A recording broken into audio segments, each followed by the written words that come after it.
Good morning, Excellency, ladies and gentlemen. Welcome back to our interview program of AVI Voice. This week, I will bring you an interesting topic, which we will touch upon. On the main question is that ASEAN really divided on in dealing with a Myanmar issue, and we will also highlight on the future of ASEAN unity. So without further delay, let me introduce our guest speaker today. We have Dr. Desmond MOLLOY, who is an independent political conflict analyst, and he's also a lecturer at the Panyasastra University of Cambodia, PUC. So welcome back, Doctor. And how are you? It's very nice to see you. Yes, thank you so much for your present today. So let me jump to our discussion. So to begin with, Thailand recently called for its third regional meeting with Southeast Asian bloc for the purpose of talks on the Myanmar issue at the resort of a city of Pattaya. So could you firstly point out the main agenda and the objective of this meeting hosted by Thailand? Yes. Well, in the invitation letter that retired General Preut sent out to ASEAN members and also to India and to China, he outlined that the primary objective was to re-engage the top leadership of Myanmar in the discussion within ASEAN. And he stated that this was a complementary activity, an informal meeting that was complementary to ASEAN's efforts. But the primary objective was to try to kickstart the peace meetings with the re-engagement of the military junta in Naypyidaw. And this was sent out by Preut approximately 1 month before he relinquishes power, having lost the recent election to move forward and Pheu Thai. So it was quite strange that the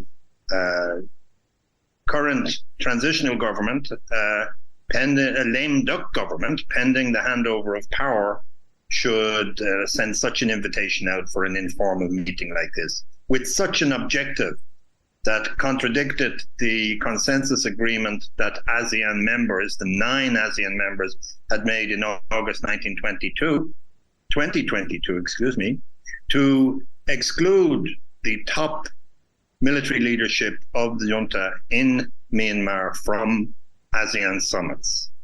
But this objective was for re-engagement. So representatives from Brunei, Cambodia, Laos, Myanmar, the Philippines, Thailand, and Vietnam, as well as China and India, were also presented at this regional meeting. So could you highlight a bit on the response from ASEAN member states to the invitation for this regional meeting issued by Thailand, as the other key members did not join the meeting? So, including the current chair, Indonesia, Malaysia, and Singapore. That's correct. The 3 probably most powerful members of ASEAN did not join. And only 3 of the members that did join, Myanmar, Thai, and Laos, sent their foreign representatives, their foreign ministers. So the other attendees, Cambodia, Thailand, and Brunei, sent more junior people to attend. So, it was quite surprising that the meeting was held when 3 of the members would not attend. However, retired General Preut had said that there was no explicit objection to the meeting. He mentioned this in the invitation letter. And that seems to have been the case, whereas obviously the current chair of ASEAN must have been seriously miffed that the outgoing Thai government would time this meeting at a time when it is quietly trying to find resolutions to the problem. Okay, so what does it mean that the meeting was still going and without as you said, the most power state member of ASEAN, Indonesia, Malaysia, and Singapore. And what is the stand of Thailand on hosting this regional meeting on Myanmar? Well, the outgoing government, with its links with the military, remember it was created by a coup in 2014 and then Prayut was elected in 2019. But it has links with the military junta of Myanmar. There's also strong economic links between the military and between the royalist elite in Thailand, and noting that more than 15% of Thai gas is coming from Myanmar.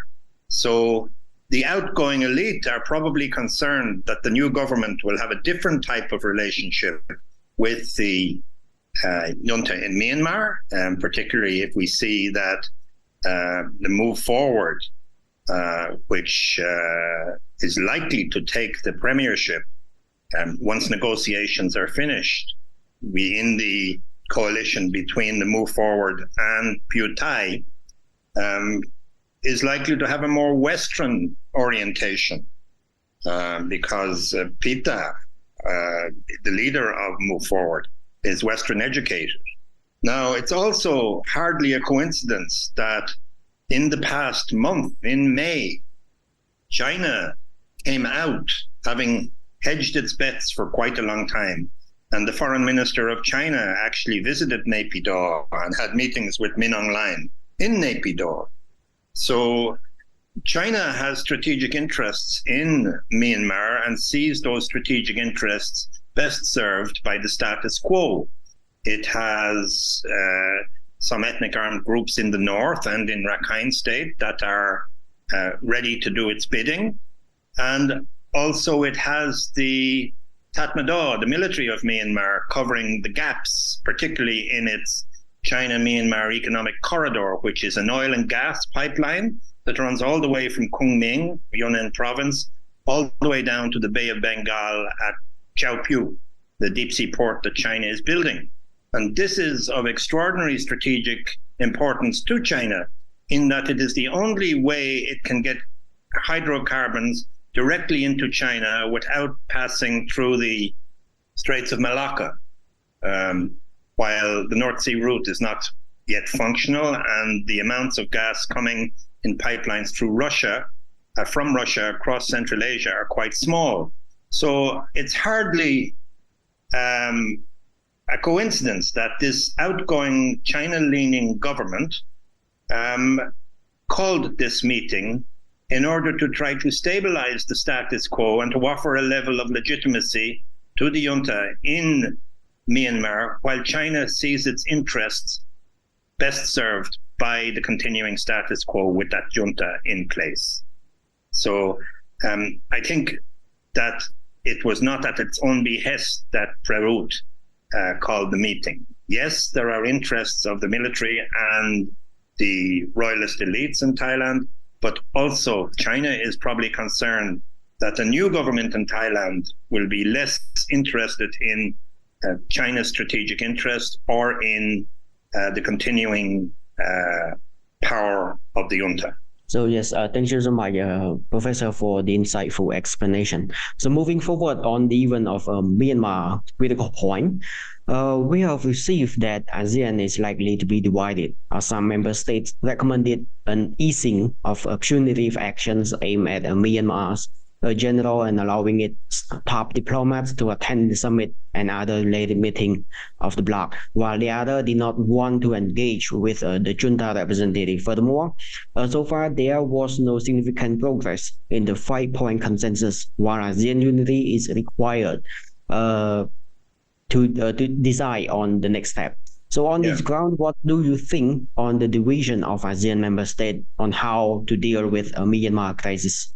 Well, certainly this informal meeting shows a difference of opinion, but remembering it was an informal meeting and was not attended by 3 key members, including the chair of ASEAN, Indonesia.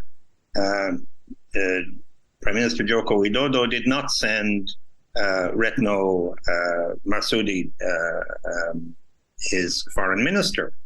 It is also notable that this meeting was something of an insult to Indonesia, in that Indonesia's chairmanship of ASEAN as concerns action on Myanmar has been somewhat limp. We see that the foreign minister has not appointed a special envoy, has appointed an office so that it is an entity that can be pointed to rather than an individual, which is quite surprising. Also, despite the fact they say that they are not engaging in megaphone diplomacy, something of an insult to Cambodia, where His Excellency Prime Minister Hun Sen expended great personal effort to try to find a way forward in Myanmar. And they refer to this as megaphone diplomacy. So it is quite surprising that Thai somewhat slighted Indonesia's lack of progress. You can imagine that this could not have happened last year with Prime Minister Hun Sen engaged and with Vice Prime Minister and Special Envoy Prak Sakhonn heavily engaged. That in that situation, it would have been unthinkable for an informal meeting to have happened or to have implemented by any member of ASEAN while the chair was so busy. So I think it was an indication that Thailand was noting the vacuum that exists as regards progress, the lack of progress in the 5-point principles that ASEAN has agreed on. And as I said, also, I would imagine there was some encouragement by China in pursuing its interests. Yes, it is something of a fracture, but maybe with the change of government in Thailand, this fracture can be eased. And also, we note that some countries, such as the Philippines and Cambodia, did not send their most senior people to such a meeting. And it was probably quite surprising that Philippines, under Ferdinand Marcos II at the moment, sent anyone at all. That was surprising from my point of view, and I have not been able to find answers as to what the thinking was there. But I'd say it was being very conscious of the fact that this was an informal meeting. So I think this is a wake-up call for ASEAN, that ASEAN needs to strengthen its agreements, its mutual relations. We see that this meeting emphasized the non-interference aspect of ASEAN policy, but seems to have totally dumped the centrality of consensus principle. So that's quite surprising. So I think there needs to be new effort within ASEAN to improve the situation as regards consensus. Now, it is a fact that China wouldn't care too much about consensus within ASEAN. China tends to deal bilaterally with its regional countries rather than to deal with the collective organization.